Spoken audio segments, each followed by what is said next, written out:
Movie Talk for movie fans. I'm your host, Ashley Mova, and this is the Daily Show. We give you all the latest news from the world of movies, plus a little bit of insight into what it all means.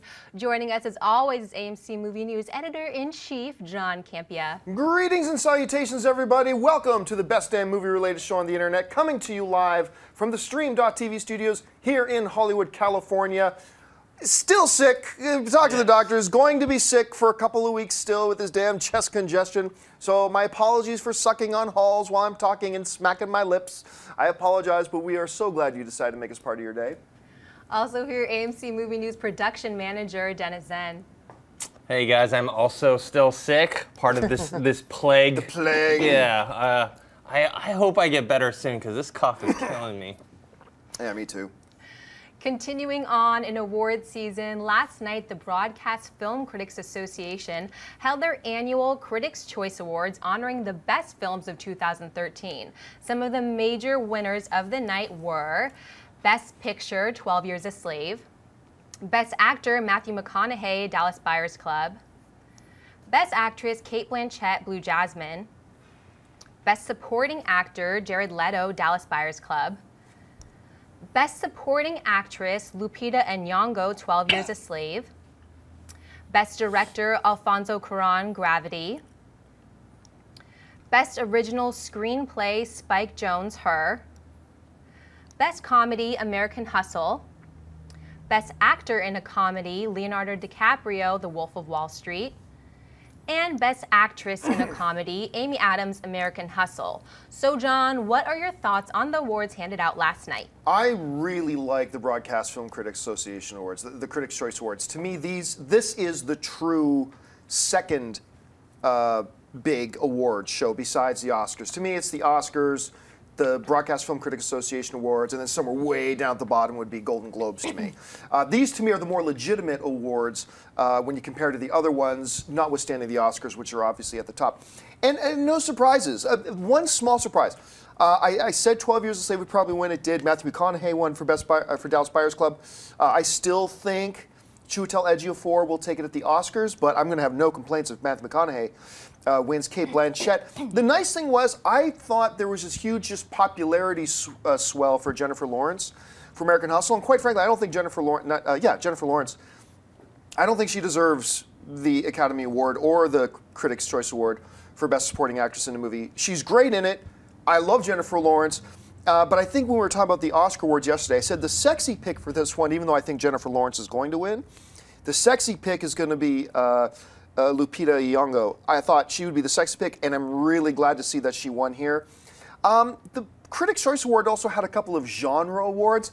Frankly, I hate genre awards. I think they're cop-out awards. They're like booby prizes, if nothing else. But they had Best Action Film, which they gave to Lone Survivor, and they had Best Comedy, which went to American Hustle, and I don't even consider American Hustle a comedy.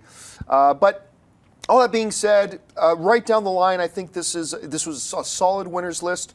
Glad to see it. No big surprises to me. Dennis, what did you think of the results? I think it's interesting that it actually almost mirrors the Golden Globe Awards, except for Lupita winning the Best Supporting Actress instead of Jennifer Lawrence. You take Jennifer Lawrence, put Jennifer Lawrence in there, and this is the same list as the Golden Globes.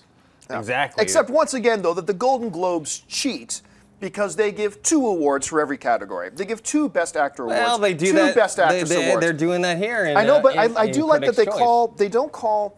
One of the things I like about the Critics' Choice is they don't call their Best Actor award Best Actor Drama, Best Actor Comedy. They have Best Actor award, period. They just call it Best Actor, and they gave it this year to Matthew McConaughey. And then they give a couple of little cheat ones. Best Actor in a Comedy. Those are throwaway nothing awards. I think was sort, but I like that they just have Best Picture. Not Best Picture Drama, not Best Picture Musical, not Best Picture, 12 Years a Slave. And then they give out some genre awards too. But I think we are clearly seeing, going into the Academy Awards, and we talked a little bit about this yesterday, we are clearly seeing pretty much in each category who the 2 horses in each race is going to be. Yeah. Aside from maybe the Jared Leto. Which is almost a lock. Which is almost a lock for that one. Obviously, Best Actor, it's a 2-horse race. Matthew McConaughey, Chiwetel Ejiofor. Best Picture, Probably going to end up being 12 Years a Slave and American Hustle, although I think Gravity has an outside shot. And we see these two names pretty much in each category really coming to the forefront. And it's going to make Oscar night pretty interesting. Yeah, I don't think, though, like the Leo for comedy and Amy Adams for comedy, I don't think those are going to be winners on Oscar I agree night. with you completely. I don't think that poses any sort of a threat to what the actual awards are going to be. Yeah. All right, what's next? The Amazing Spider-Man 2 hits AMC theaters everywhere on May 2nd, and writer Roberto Orci is already talking about the upcoming Sinister Six and Venom movies.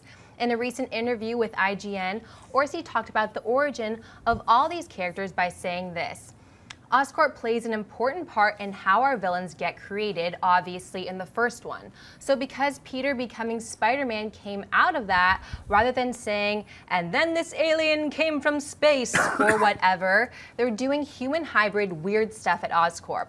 That's where Gwen Stacy works anyway as well. So the idea of it representing the good and the bad of science, that it can do great things, but it can also mess you up and do weird things and transform people, as all science can be used for good or bad. So it's nice to have that organizing principle, but it wasn't like we must keep it at Oscorp. It flowed naturally from the story development. Dennis, what do you think about the concept of tying all the origin stories to Oscorp? First of all, I want to give a shout out to our friend Roth Cornett, who actually conducted this interview. Oh, yeah, that's right, yes. And then for what he said, yeah, I think it makes sense. I like it. I think in terms of the storyline for the movies, it makes more sense that it comes from one place versus having all these different origin stories for all these different villains. It's great for the comic books, right, you know, but it almost gets kind of silly if you put it in the movie context. Like this guy, this thing happened to him, and then this guy, you know, fell on some electricity, or this guy, this guy fell on some electricity. You know, like suddenly it just becomes more comical, right, instead of realistic. And so I think with the Oscorp thing, I think taking all the villains that are going to be in the Sinister Six and having them come from one place, I think makes sense. I absolutely agree. I absolutely agree. See, it's great. I love that you pointed this out. It's great in the comic books when you have, you know, you have 8 years and 500 issues that you can cover origin stories for each individual guy and go into some detail.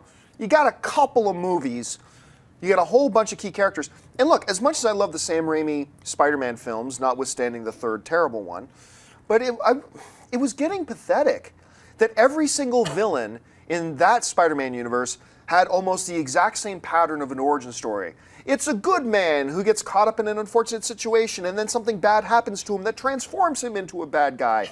And copy, repeat, copy, repeat, copy, repeat. And they did that for every single one of their villains. And it gets a little tiring. I love the idea that they've set up this universe where they have almost like a spark point, and that spark point is going to be Oscorp.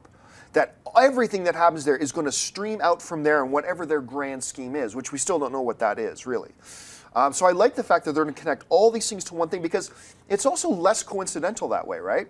Like, oh, in the same year that this guy fell on some electricity and became Electro, across town, this guy accidentally ate a piece of rhino poop, and he became the Rhino. At the same time that this guy accidentally I do want to see this Goblin. rhino poop origin story. I have sent in my script ideas to Sony. I'll see if they get back to me on that. But I like that they've got an already built-in story mechanism in Oscorp that they can have all of this stuff come out of, and it just makes sense. And then we don't have to get into some big convoluted thing about how, you know, the Sinister Six all come together. Somebody in the chat was asking, well, wait a minute, what about Venom and the alien symbiote? Will it still be an alien entity? I don't know. It does open the door that Oscorp does. I mean, this Spider-Man universe, it isn't really necessary for the Venom entity to have come from outer space. Although, it still makes perfect sense that it did come from outer space and Oscorp got their hands on it and then manipulated it by bonding it to a human being and making that happen. So there's still a lot of, how do you think they're going to handle the Venom thing? I mean, either way, I think I'm fine with it. Whether they created it in their own labs or if they found it and then, you know, they're holding it. I think the big question is the symbiote going to go to Peter Parker first before it goes to Venom, or is it going to go straight to just Venom. I got a feeling they won't. I got a feeling they're going to skip over the Peter Parker part. I have a feeling. I don't know that for sure. I see a lot of fanboys getting really angry. Oh, a lot of fanboys will get very angry, yes. but once again, you know, the hardcore fanboys, we are the vast minority. And it really, and as a fanboy, ultimately is, does it work? That's all I care about, is does it work? Because they did it the right way in Sam Raimi's third Spider-Man film, and that sucked. So if doing it the wrong way makes it a good movie, then by all means do it the wrong way. I don't really care. All right, folks, listen, we've come to that part of the show for buy and sell. Here's how this works. In front of her, Ashley's got a few other items in the world of movie news. She's going to run them down. And then Dennis and I are simply going to say whether we buy it or sell it. So, Ashley, what do we got? Although it didn't get any Oscar love, one of the greatest films of 2013 was Prisoners. And it looks like director Denis Villeneuve has his next film lined up. According to reports, he'll take over the director's chair for the upcoming film, The Story of Your Life. The film takes place after aliens land around the globe and follows a linguist who is recruited by the U.S. government in a race to decipher their intentions on Earth. John, buy or sell the sounds of The Story of Your Life? Yeah, first of all, I'm really glad to hear that he's getting a shot at something significant because I really like Prisoners. And while I don't think Prisoners was snubbed per se at the Academy Awards, it easily could have gotten some nominations, and I think people would have been fine with that. Very well told story. Terrible title for a movie about aliens that come and land on Earth and getting some guy to race against time to learn how to interpret so we can communicate with these aliens. Let's title it The Story of Your Life. Terrible title. It gives me no clue about what this movie is about whatsoever. That being said, it does sound pretty cool. I like the fact that Dennis is attached to direct it. So for me, it's a buy. Dennis? Yeah, I buy it as well, purely for the fact that the director, I really like Prisoners, so because he's doing it, it is quite a departure from Prisoners. Prisoners is like this realistic thriller, suspense, drama, and then you have aliens. So is it supposed to be a comedy or sci-fi drama at all? We're going to have to wait and find out. But yeah, I'll watch it. Yeah, the title is unfortunate. The title sounds like The Secret Life of Walter Mitty or something. Like it's supposed to be something like that. They'll change it. I have no doubt they'll change it. All right, what's next?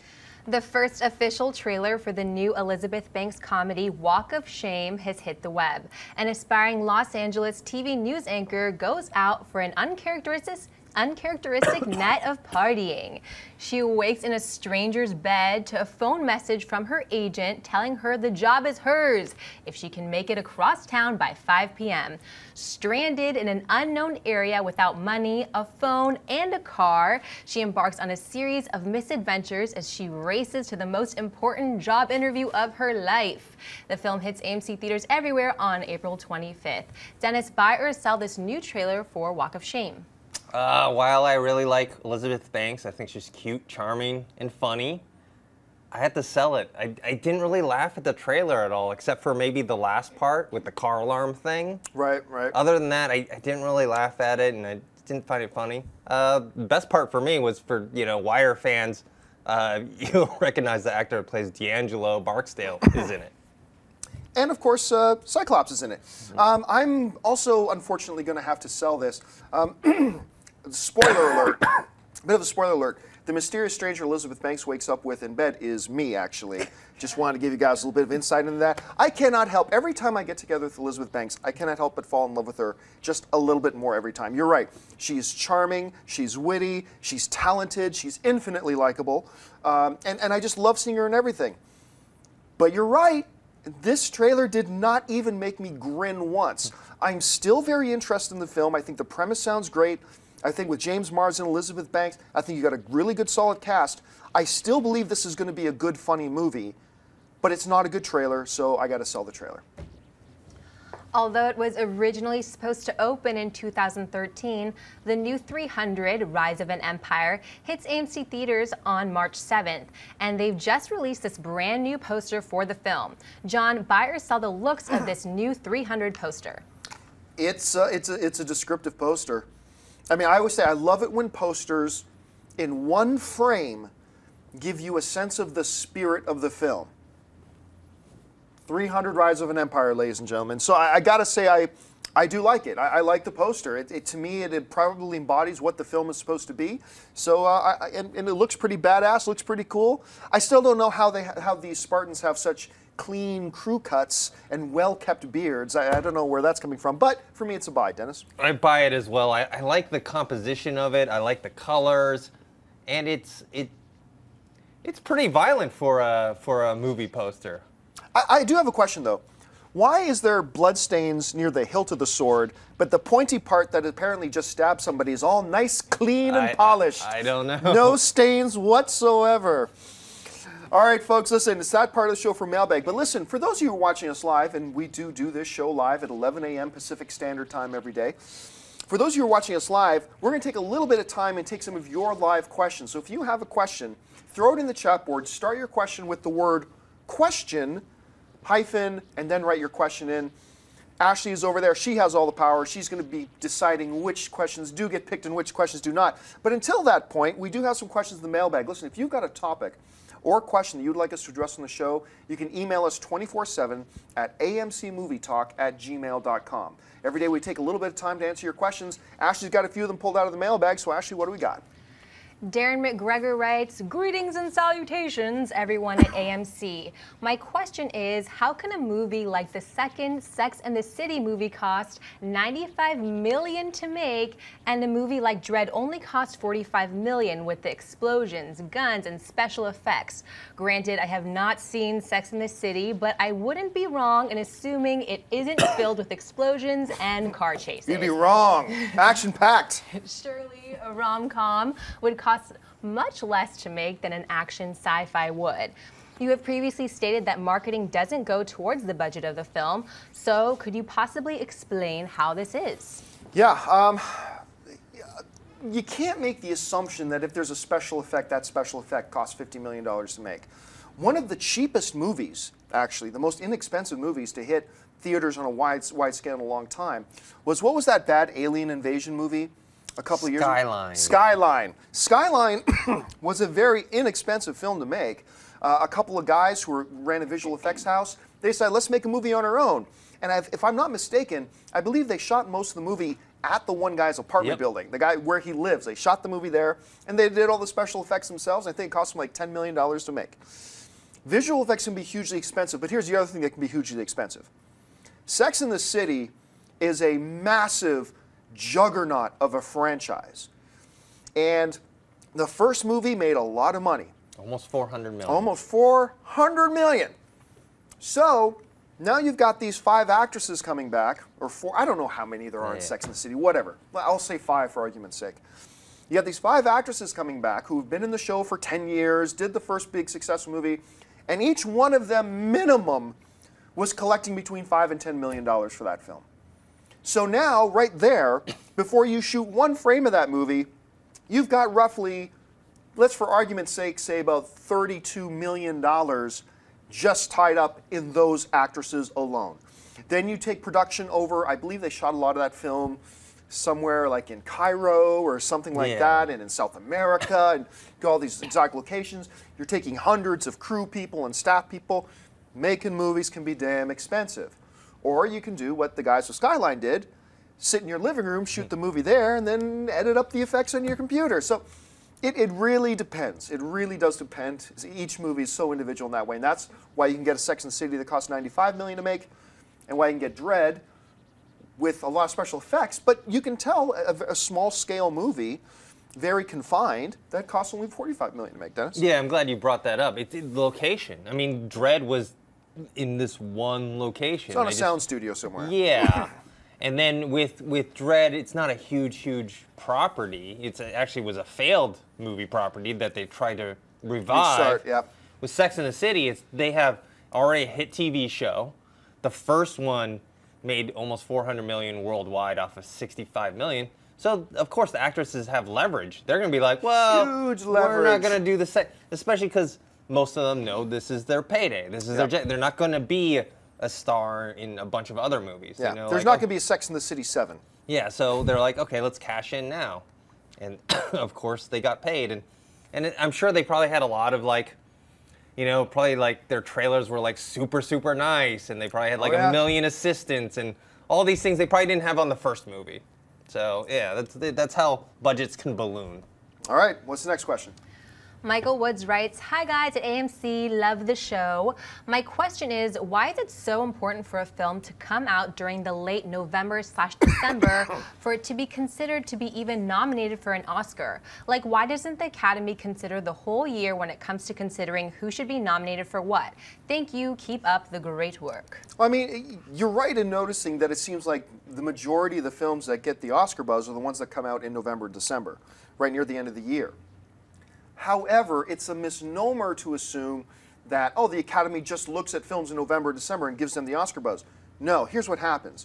When a studio gets their hands on a film, and the studio has this movie, and once they really believe this movie has real Oscar potential, they're almost guaranteed to get Oscar potential with this movie. Let's say a 12 Years a Slave, or let's say American Werewolf in London, Wolf of Wall Street, or Wolf of Wall Street, right? Then what they do is they know they can reap box office benefits with Oscar buzz if their film is in theaters when the Oscar buzz starts.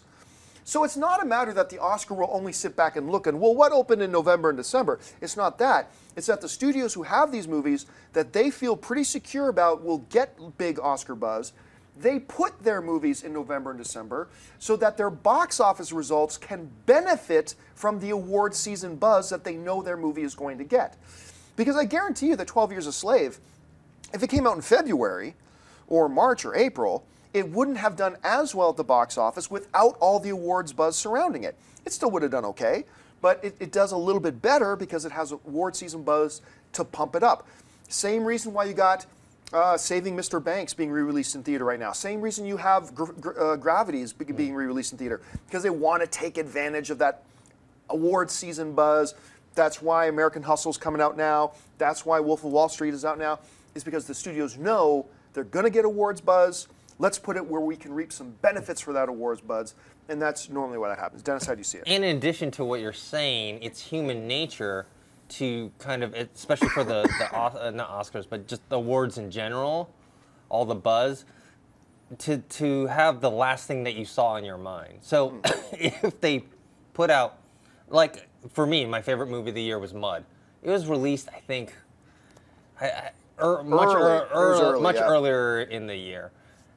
I think they would have done better if they had released it later, like September, October, November, and then maybe gotten some buzz there. But then they also knew that Dallas Buyers Club was coming out, and they knew they weren't going to compete against, Matthew McConaughey wasn't going to compete against himself, so they released it earlier.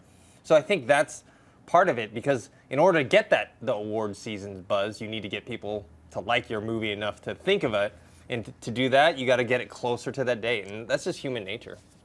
All right, folks, well, listen. We've got a few extra minutes here, so we are going to take some of your questions that are coming in live on the chat board. Ashley has been frantically sifting through, playing God, and picking which questions get asked. So, Ashley, we're going to go through these rapid style as we can. So, Ashley, what do we got? Okay. Nathan Johnson writes, "Hey everyone, just curious as to what your favorite trailer for a 2014 movie is at the moment. We appreciate the great work all of you do. Thanks." I know some people didn't like it. For the life of me, I don't know why, but I think the trailer for X-Men Days of Future Past is stellar. I think it's an incredible trailer. For me, that's the best trailer of 2014 so far, Dennis. That one's pretty good, and also I was quite surprised by the Captain America one. Yeah, so was I. I was kind of expecting to be let down, and when I saw it, I was like, wow, this is actually pumping me up to see it. So either X-Men or Captain America. All right, what's next?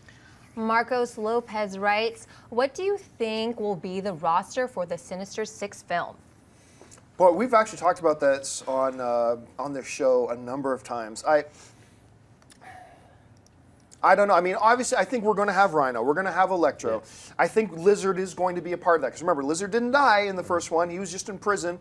We're going to have a Goblin. I don't think Venom's going to be there because they're setting up Venom for his own standalone film. Yeah, I think Vulture, and Dr. Octopus. And Dr. Octopus. That's probably because we see in that trailer a Vulture and a Dr. Octopus outfit. If I had to go guess for an outside shot, Kraven the Hunter as an outside shot. But I do think the six that we listed are the ones that they're going to beat. Any other thoughts? No, I mean, maybe you swap Venom for Lizard if Lizard that is possible. Yeah. But other than that, I think that's the roster. All right, what's next? Woody Kid 2K, where's your favorite place to sit in a theater and your favorite beverage and snack to have during watching the movie? Popcorn, diet soda, and in a theater that has 2 sections of seats, you know, you walk in and then there's one section of seats here, the main walkway, and then another section of seats here. I like front row of this upper section because I can put my feet up, all that kind. Unless I'm in an AMC dine-in theater, in which case they're all amazing seats no matter where you sit. But that's where I like to sit, Dennis. I like to sit in the kind of the front row of the middle section just because there's those bars there. Me too. So yeah. I can jump down if I need to run to the bathroom or get something to eat or drink. As far as snacks, popcorn, cherry Coke, sometimes a white cherry icy, stuff like that. All right, what's next? Afifi Hassan, why Disney doesn't release Star Wars 7 in July 2015? Opinion? They won't be ready for July 2015. That's bottom line. I'm sure they would love to release it in the summer, but they haven't started principal photography yet. They need that time, so that's pretty much, unless you've got some other. Well, I mean, they originally were planning this summer. Yeah, that was the original thought. And then they had to move it because they're delayed because of they're having script issues. Yeah. So I have no doubt they'll release it in December of 2015 like they're planning, but that's why you're not seeing it in the summer. But Star Wars as a franchise is such a juggernaut, it doesn't really matter. Well, you know? But for their long-term success, I think if they're trying to set up this new universe, they want it to be as great as possible. Oh, of course. Yeah. So. But in terms of like releasing in summer or winter, oh, yeah, it's going to be great. People are going to see it no matter what. Absolutely. All right, what's next? Let's take a couple more. Renzo Castenda writes, what do you think about a Flash standalone movie? I like the Flash character. I'm all for it. But here's the thing. I'm also, once you get outside of Batman, Superman, Wonder Woman, everybody else is optional. There's some great choices, but they're optional. And I don't think you create your universe to suit characters. I think you pick characters that best suit the universe you're creating. And if they think that a Flash character best suits the new universe they're creating, then I'm absolutely all for it. What I don't want, though, is they're like, if they go, Flash doesn't really fit in with this universe we're creating, let's jam him in anyway, I'd be against that. So that's my feelings on it. I think it's going to be a while before we see a Flash standalone movie, especially because now that they've introduced his character on the Arrow television show. And they're going to make a spin-off series for that as well. They're trying, they've greenlit a pilot for a Flash series. Yeah. A lot of people got to keep in mind, though, just because there's a pilot greenlit, that does not mean a show has been greenlit. But they want to make a show. They want to, that's what they're aiming for. And but they wanted to make a Wonder Woman show, too. Yes. And we saw how that turned out. All right, what's next? This is kind of a scandalous one. Uh-oh. Ben Rayner writes, which movie is worse in your opinion, Spider-Man 3 or Batman and Robin? Wow. It's easy for me. You go first. Batman and Robin. As much as I don't like Spider-Man 3, there were some redeeming qualities about it. There are no redeeming qualities about Batman and Robin.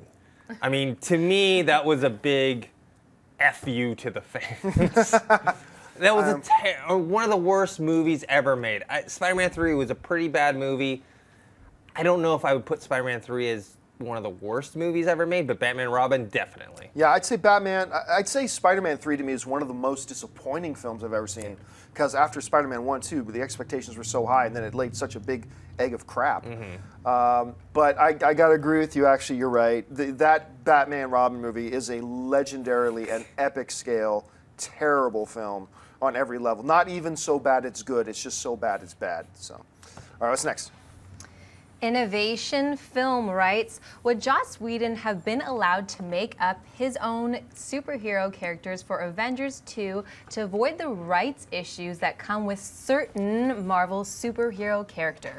No, I don't think so. Disney and Marvel right now are keen on promoting and building up their existing properties. And they have a huge roster, a massive pantheon of characters that they can use. There's no need to create brand new characters like that. So no, I don't think Disney would have allowed Whedon to do that. And not only that, you get a whole rights issue thing. Then Joss Whedon creates it. Then who owns it? Well, Marvel and Disney owns it. Yeah, because you know Marvel's like, if it's going in our movie, the character belongs to us. Yeah, and then why would Whedon want to create a character that, let's say, becomes super popular and belongs to somebody else? Yeah, exactly. So it doesn't work both ways.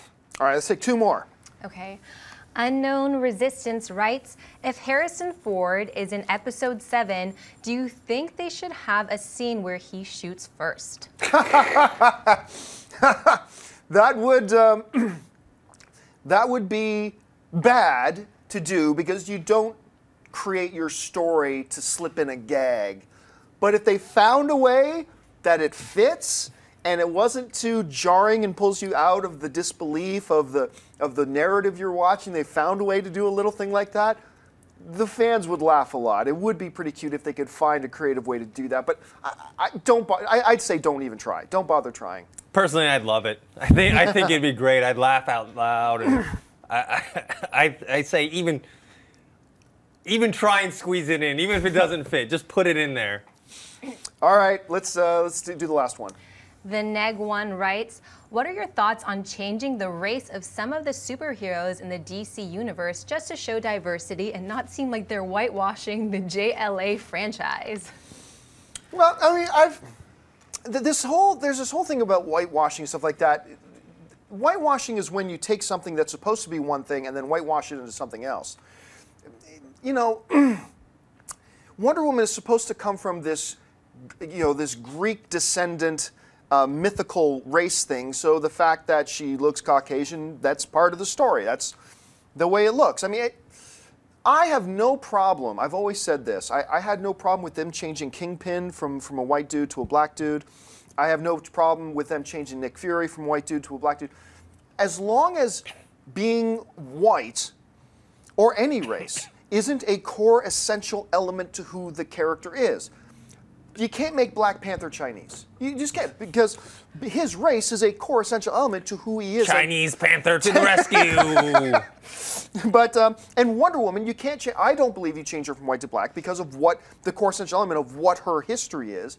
But I've said before, look, I wouldn't change Superman white to black, but at the same time, who's to say Kryptonians are white, brown, yellow, black, whatever. Maybe Kryptonians all speak with heavy Italian accents. I'd be cool with that. Giovanni Kent, I'm cool. That sounds good to me. Basically, here's my thing. All other things being equal, leave comic book characters the way they are. If you want to change the race, as long as it doesn't affect the core essential elements to who the character is, then I'm okay with it in general, but don't just do it for the sake of doing it. When they've done it in the past, I've been fine with it. Perry White is now Morpheus. I'm cool with that. No problem. That's great. But don't just do it for the sake of doing it. That's generally how I feel. Yeah, I would agree with you. I mean, whitewashing is more of let's say take original characters that were of different ethnicities and then change them white. That's not what they're doing with JLA. I mean, those characters are all white. It's like Christian Bale playing Moses. Maybe you could say that's a little bit of whitewashing going on there. Where the sex thing, though, is a little different when they changed genders, Jimmy Olsen to Jeannie Olsen. I think that's her name. Jenny Olsen, yeah. Because that dynamic is a lot different than Jimmy Olsen being like the guy that follows around Clark Kent and worships him. You know? Right, but the reason I didn't have a problem with that is because I don't think it's exaggerating to say that Jimmy Olsen not an important character when it comes to this movie universe, so it almost didn't matter. All right, folks, listen, we've run out of time. Thank you so much for joining us. I want to thank, of course, the one and the only Mr. Dennis Zen. Dennis, where can people find you online? You guys can find me on Twitter @ThinkHero or on YouTube ThinkHeroPro. The lovely Ashley Mova. Ashley, where can people find you? You guys can find me on Twitter @AshleyMova. Happy Friday, guys. And you can find me on the various social media channels @JohnCampia. Don't forget, lots of great movies playing at AMC Theaters right now. Head on over to www.amctheaters.com for your theater, showtime, and movie ticket information. And don't forget to click on that subscribe button. Become a subscriber to our AMC Movie News YouTube channel. Thank you so much for joining us, guys. We'll be back again on Monday. Have a wonderful weekend. And until next time, I'm John Campia for AMC Movie News. Bye-bye. If you like this video, be sure to give it a thumbs up and don't forget to subscribe to AMC Movie News on YouTube. It's free and a great way to stay updated with all the latest movie news and check out our daily show, AMC Movie Talk. Also, don't forget to check us out on Facebook and Twitter to stay in the loop for our special prizes, giveaways, and contests.